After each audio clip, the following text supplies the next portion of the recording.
Hi guys, what's up? What's going on?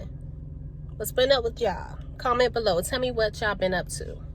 It's been a minute since we talked. So yesterday, I had my first appointment with my new gynecologist, with the hopes of starting IVF number 4.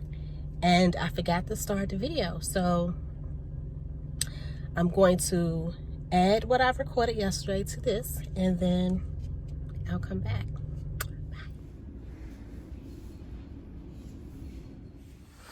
Hey guys, so I'm gonna make this really quick because I just pulled up to work. I just left my gynecology appointment. This was the appointment, which is the start to IVF, hopefully number 4. And from this appointment, I've received so much information. Like, this is the most information I've received from this entire fertility journey. This is a new gynecologist.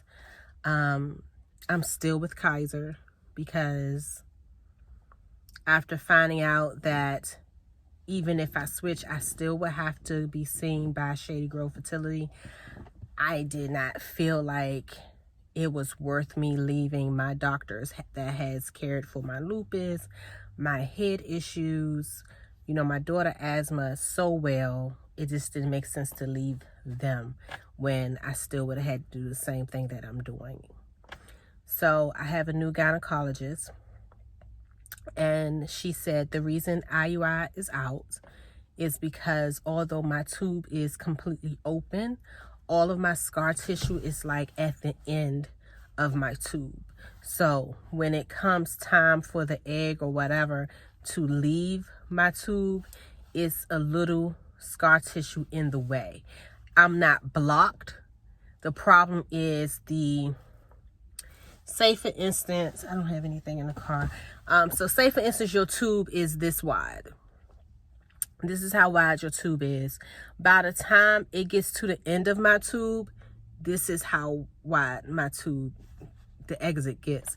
And that makes it a little difficult for anything to be released. So as the result, I have to do IVF because the tube that they use when they implant the egg is thin enough that it can get through that layer. So that's that.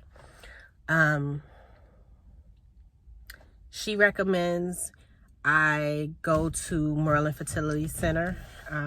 I used them before. I thought they were great. She has a good relationship with them. So that's that. She also said that although she thinks I will get pregnant with my eggs, the fact that my quantity isn't really there and my age, I will be 39 next month. She recommend I look into donor eggs. I don't know anything about donor eggs, so I don't even know where to start. I don't know how much it costs or any of that shit. But she did recommend that. She said that will increase my chances. I don't know how donor eggs works. I don't know the prices, but I will look into it and I'll do a video about it. Also, lately, so you guys know I lost like 60 pounds and I lost maybe 3 dress sizes. I went from a 2 to 3 XL to now I wear a regular extra large to an extra large very comfortably. I'm very proud of myself. And for whatever reason lately, I've been feeling really heavy. Like I gained my weight back when the reality is I did gain some weight back, but I thought I gained 6 pounds. I only gained 3.5 pounds back of the 60 that I lost. So I really shouldn't be feeling anything, but I've been feeling really heavy, especially in my midsection. Excuse me. And I thought it was because I've been losing weight. The top of my stomach is getting flat and I still have to work on the bottom half. And I noticed my face has been falling out a little bit. And I just thought, okay, maybe I'm about to have a lupus flare because, I get a lot of water weight in the wintertime from lupus. That's not the issue at all.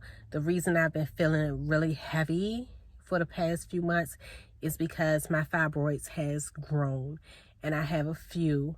So I have to go back to the doctor tomorrow to get a sonogram done to see how big they are. If they have grown the way she thinks they have grown, they're going to have to be removed. And if they have to be removed, there goes my birthday trip next month, because I'm going to have to get it up out of here. So that's that. Let's see what else. She think it's a chance that IVF will be successful, but she cannot guarantee it. And the reason she can't guarantee is because the quantity of my eggs is low. I don't know if you guys are aware of this, but as women, the eggs we are born with, those are the only eggs we have. And as we age, our egg count decreases. So that's the one thing that has me a little concerned, and it explains a lot, because I think with one IVF cycle, they retrieved like, I'm going to say 13 eggs, but only 3 was good. Another IVF cycle, I think 10 eggs was retrieved. All of them was bad. And then the third IVF cycle, again, it was something like 13, 15 eggs. And at the end, I only had 3 eggs left. 2 of them was great. All of them was great. We transferred 2. And the one that was left, we were supposed to freeze, but it's ended up dying. So if we do IVF again, she suggests that we do the egg testing to make sure that everything is what it's supposed to be. The egg is good and everything like that before we transfer that egg, which is why any fertility clinic we go to in this area, our IVF cycle is going to be about $20,000, and that's $20,000 out of pocket. So, it's a lot going on. I don't know if after leaving this appointment, I feel good because I got more information in this appointment than I've received in the entire year that I was doing fertility, in the year after when I have to have a surgery, even till this year now being told, all of this extra stuff is wrong with me. Today's appointment was the more information my wife and I have received. But it did make me feel like maybe my body just can't do this. And the idea of not having another child hurts.